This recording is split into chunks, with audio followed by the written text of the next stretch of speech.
एक समय की बात है, एक राज्य में एक राजा रहता था। उसकी केवल एक आँख थी और एक पैर था।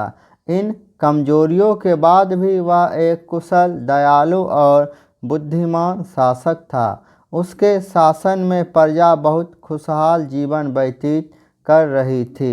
एक दिन अपनी महल के गलियारे में टहल रहे थे, तभी उसकी अचानक नज़र गलियारे में लगी चित्रों पर पड़ी। वे चित्र उनके पूर्वजों के थे। उन चित्रों को देख राजा के मन में विचार आया कि भविष्य में जब उसके उत्तराधिकारी महल के उस गलियारे में से गुजरेंगे, उन चित्रों को देख अपने पूर्वजों का स्मरण करेंगे। राजा का चित्र अब तक उस दीवार पर नहीं लगा था। अपनी शारीरिक अक्षमताओं के कारण वह नहीं जानता था कि उसका चित्र कैसा दिखेगा, लेकिन उस दिन उसने सोचा कि उसे भी अपना चित्र उस दीवार पर लगवाना चाहिए।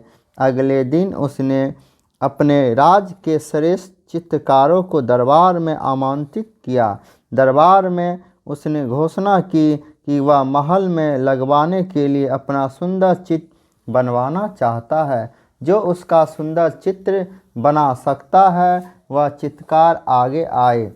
चित्र जैसा बनेगा वैसा ही चित्रकार को इनाम दिया जाएगा। दरबार में उपस्थित चित्रकार अपनी कला में निपुण थे, लेकिन राजा की घोषणा सुनने के बाद वे सोचने लगे कि राजा तो काना और लंगड़ा है, ऐसे में उसका सुंदर चित्र कैसे बन पाएगा। चित्र सुंदर नहीं दिखा तो हो सकता है राजा क्रोधित होकर उन्हें सजा दे दे। यह विचार किसी को आगे आने का साहस न दे सका। सब कोई न कोई बहाना बनाकर वहाँ से चले गए। वहाँ मात्र एक युवा चित्रकार खड़ा रहा। राजा ने उससे पूछा, क्या तुम मेरा चित्र बनाने को तैयार हो? युवा चित्रकार ने हामी भर दी। राजा ने उसे अपना चित्र बनाने की आज्ञा दे दी। अगले ही दिन से वह चित्रकार राजा का चित्र बनाने में जुट गया। कुछ दिनों बाद चित्र बनकर तैयार था।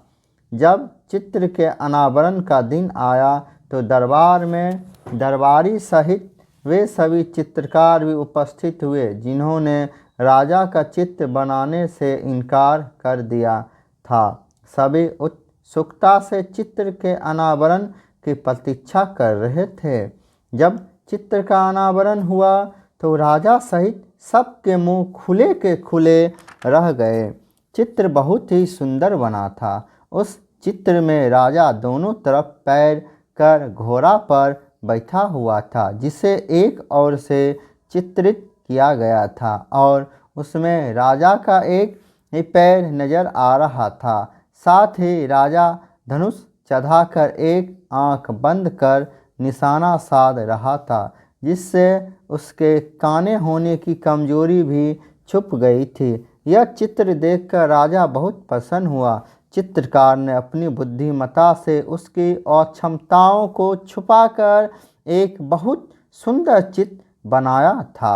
राजा ने उसे पुरस्कृत करने के साथ उसे अपने दरबार का मुख्य चित्रकार बना दिया। तो दोस्तों, इस कहानी की सीख यह है कि जीवन में आगे बढ़ना है तो हमें सदा सकारात्मक सोच रखना चाहिए। विषम परिस्थितियों में भी सकारात्मक दिशा में सोचने की किसी भी समस्या का समाधान आसानी से हो सकता है। धन्यवाद।